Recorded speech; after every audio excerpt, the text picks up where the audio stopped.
Welcome to my video reflection on sexual abuse and molestation prevention. The signs of sexual abuse and molestation. The definition of sexual abuse, according to South Africa, is sexual abuse is committing or allowing to be committed any sexual offense against a child as defined in the Criminal Code of South Africa.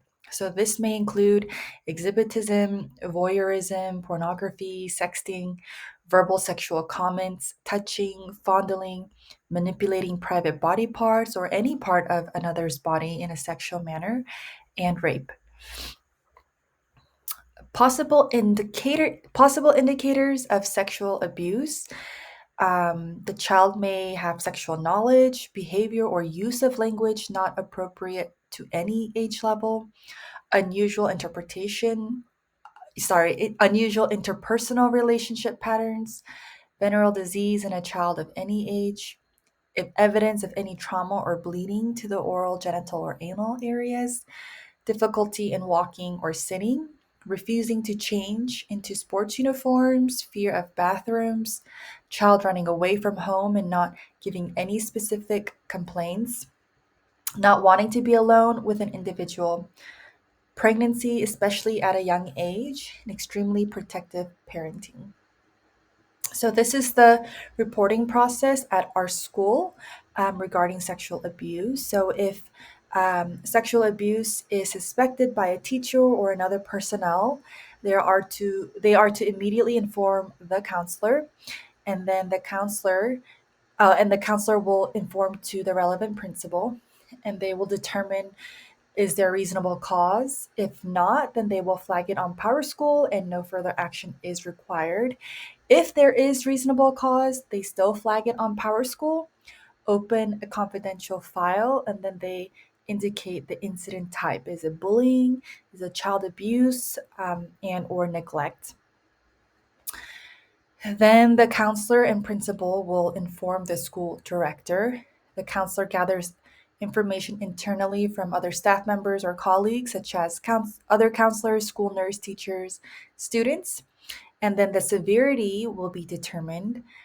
If it is severe and it's something that's ongoing, um, then the school will provide support and counseling and potentially external referral for treatment, counseling, place of safety, also report to local authorities. And the school might consider reporting to the embassy or consulate, child protection, employer, uh, child protection services in the home country, and the parent's employer.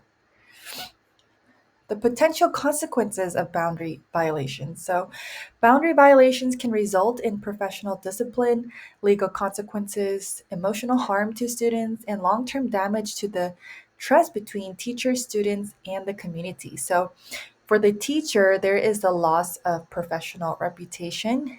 There might be disciplinary action taken against the teacher. The license or certification may be revoked. There might be legal consequences as well as employment consequences. And when a teacher crosses the boundary, when a teacher violates a boundary, it not only affects the teacher, but it also affects the student as well. There might be emotional harm, there might be academic impact, and there might be long term effects, such as students might become mistrusting of authority figures or struggle with boundaries in other relationships. Two possible dilemmas and how I would address them. So, the first situation is a teacher student communication outside of school. A student might message me on social media late at night asking for help with homework or sharing a personal problem, and the way I would address it is firstly setting clear boundaries, redirecting the student to approved communication channels such as the school email, a learning platform, or office hours. Also explain to the student, I can't use social media for school communication, but I'm happy to help you tomorrow during class or via the school email. If the student shares something serious, maybe regarding his or her safety, then I would follow the school's mandated reporting procedures. The second situation is one that is quite common, and it does happen, especially when you're working with younger students, such as in lower elementary, and it's regarding physical contact. The scenario might be a younger student gives you a big hug during school or at dismissal. This one is really a case by case situation because younger students are more affectionate and they really adore their teachers. So they like to show a lot of affection, give a lot of hugs, might want to try holding your hand. And it really is situational. So the teacher really has to use his or her discernment um, case by case. Um, if your school policy does not allow any physical contact, then that's very straightforward. But if it doesn't really clearly say how you should handle these situations, then one really has to use their professional judgment. If the teacher is wanting to err on the safe side, then it's probably better to, rather than giving a hug, or if the child wants to hold your hand and walk together, then maybe instead just give a high five or do a fist bump, or rather just put your hand on their back, and then you just walk together. And that is it for my presentation. Thank you for watching.